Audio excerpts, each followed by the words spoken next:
घर तो सत्संग ही है, जहां पर कि विकारों का शिकार नहीं होता।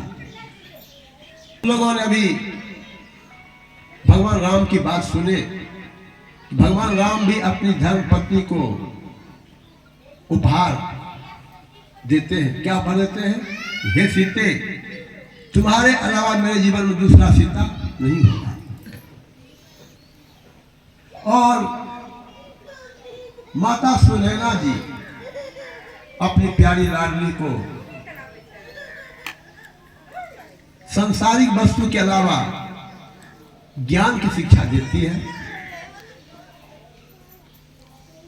कि सास ससुर गुरु सेवा करूं, पति रुख लखी निज आयसु अनुसर। हे सीते, यदि तुम जीवन में कल्याण चाहती हो, सुख से रहना चाहती हो, तो सास की सेवा करना, गुरु की सेवा करना। गुरु क्या करते हैं? गुरु लौकिक और पारलौकिक दोनों जीवन की संभाल गुरु करते हैं। संत महात्मा लोग कहते हैं किसी सच्चे सदगुरु के हाथों अपने जीवन की बागडोर को सौंप करके लोगों को निश्चित हो जाना चाहिए। इसलिए भगवान श्री राम ने प्रजाओं को उपदेश दिया, जो परलोक यहाँ सुख चाहूं, सुनि मन वचन हृदय दीर्घ। भगवान राम के राज्य में प्रजा बहुत सुखी थी, लेकिन भगवान को चिंता हुई कि मेरी प्रजा यहाँ सुखी है, लेकिन शरीर छूटने के बाद मेरी प्रजा कुछ में ना हो, उसके लिए यह उपदेश दिया।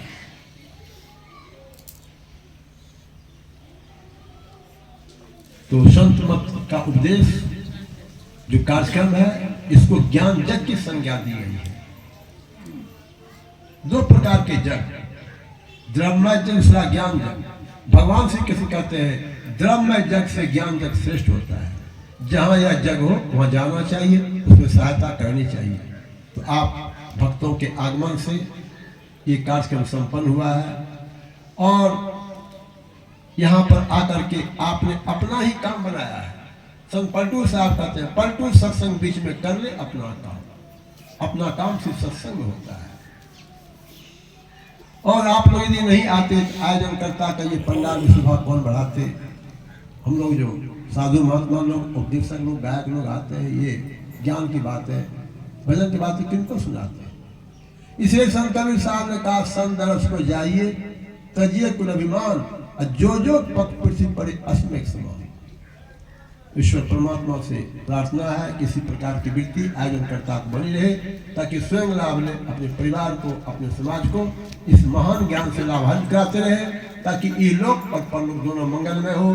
बोलिए प्रेम से श्री सद्गुरु महाराज की जय। लेकिन हमारे पूज्यपाद स्वामी संत सूर्य महाराज कहा करते थे, सभी महात्माओं के प्रवचन के बाद आराध्य की वाणी का पाठ कर दो, जो कमी होगा वो पूरा हो जाएगा। वही मैं थोड़ा सा पढ़ने जा रहा हूँ, आप लोग श्रद्धा प्रेम श्रवण करेंगे। श्री सद्गुरु महाराज की जय। शीर्षक है नित्य प्रति त्रैकाल उपासना बस करे, बंदो गुरुपद कंज, कृपा सिंधु नर रूप हरि, महामोहतम पुंज, जास वचन रवि करनी कर। प्यारे लोगों, सब लोगों को चाहिए नित्य प्रति त्रैकाल संध्या क्या करें।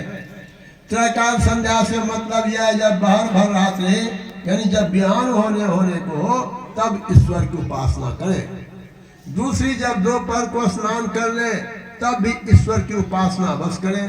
और फिर सायंकालीन क्रिया के बाद तब भी उपासना बस कर ले। यह त्रैकाल उपासना हमारे देश में ऋषि मुनियों ने चलाई है। अपने जीवन की कमाई से कुछ न कुछ दान अवश्य दो, इससे पापों का नाश होगा और फिर आपसे कोई दुष्टता नहीं करेगा। हम लोगों को केवल गुरु ही आधार है।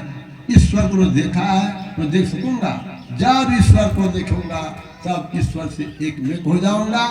त्रैकाल उपासना बस कीजिए, सब वासनाओं का क्षय हो जाएगा, हृदय का सब दुख दूर हो जाएगा। बस इतना ही कह दिया। बोलिए प्रेम से श्री सद्गुरु महाराज की जय। गुरु महाराज का प्रवचन दिनांक 17 मई 1981 ईस्वी को महर्षि मई आश्रम कुप्पाघाट भागलपुर हुआ था। श्री सद्गुरु महाराज की जय।